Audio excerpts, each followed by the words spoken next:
Eh bien bonjour à toutes et à tous, c'est Anthony Klinger de la chaîne Hacking SEO et aujourd'hui on se retrouve pour une nouvelle vidéo où je vais vous apprendre à installer WordPress en local sur votre Mac.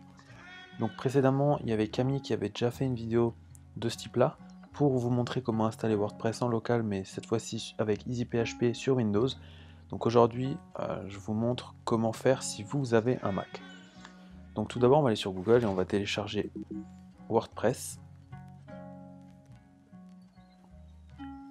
en cliquant ici, puis Download WordPress, puis télécharger WordPress 4.9.4. On attend que le téléchargement se finisse. En général, c'est pas très long si vous avez une bonne connexion. Et là, moi, ce que j'ai tendance à faire, c'est le mettre sur le bureau, le dézipper d'abord, puis prendre du téléchargement et le mettre sur le bureau directement pour avoir accès assez rapidement et facilement quand je le veux. Avant de faire autre chose, on va retourner sur Google, télécharger un autre outil qui s'appelle MAMP, qui va vous permettre d'avoir un serveur en local.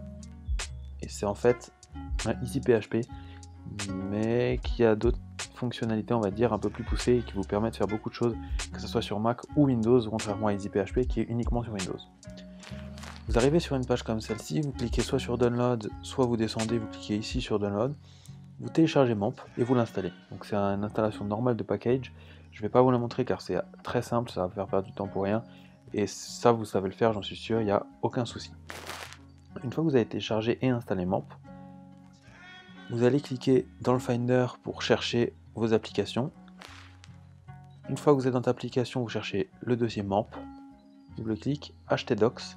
Donc htdocs en fait c'est l'équivalent à local web sur EasyPHP. Double-clic et là on va glisser WordPress dans le dossier htdocs. Et on valide le déplacement. Voilà.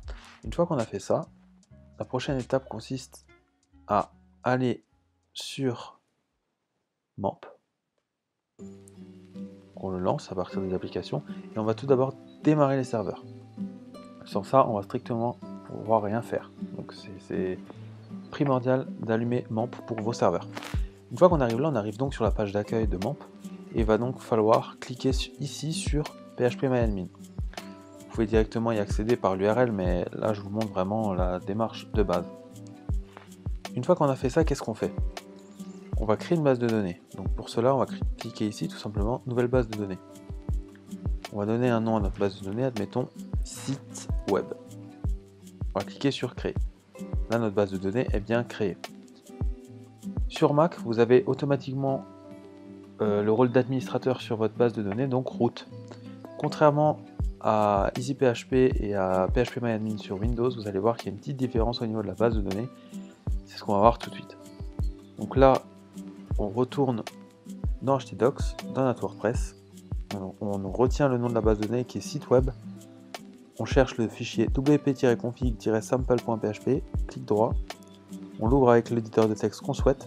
Moi j'utilise Sublime Text, c'est peu importe. Ici on renseigne le nom de la base de données que j'ai appelé donc site web.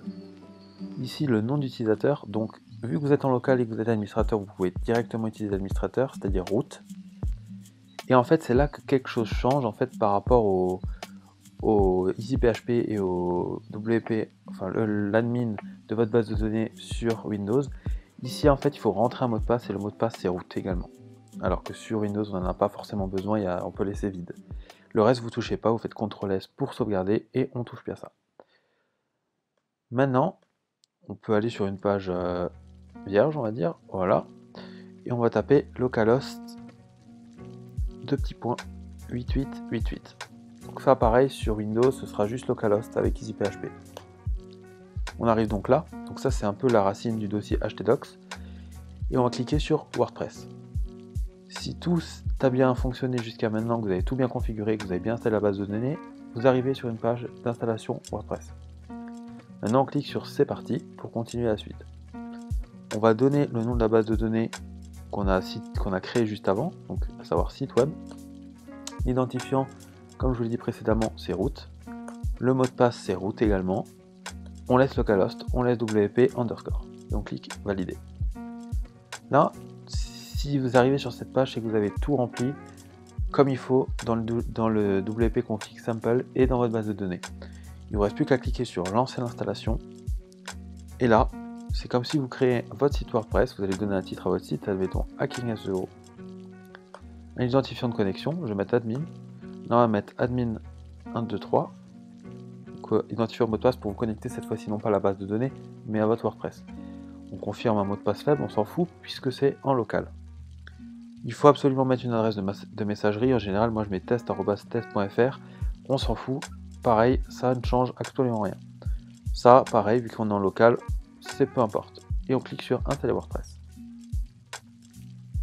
Voilà. Une fois qu'on a fait ça, WordPress est installé. Merci et profitez bien. On n'a plus qu'à cliquer sur se connecter, remplir nos identifiants et se connecter. Et voilà, on a un WordPress tout neuf installé en local sur notre Mac très facilement. Donc j'espère que cette vidéo vous a plu. Si vous avez un Windows, n'hésitez pas à aller voir la vidéo de Camille que je mettrai dans la description. En attendant, je vous dis portez-vous bien. Si vous avez aimé cette vidéo et que ça vous a aidé, n'hésitez pas à nous laisser un pouce bleu pour l'encouragement et à vous abonner à la chaîne. Allez, ciao tout le monde!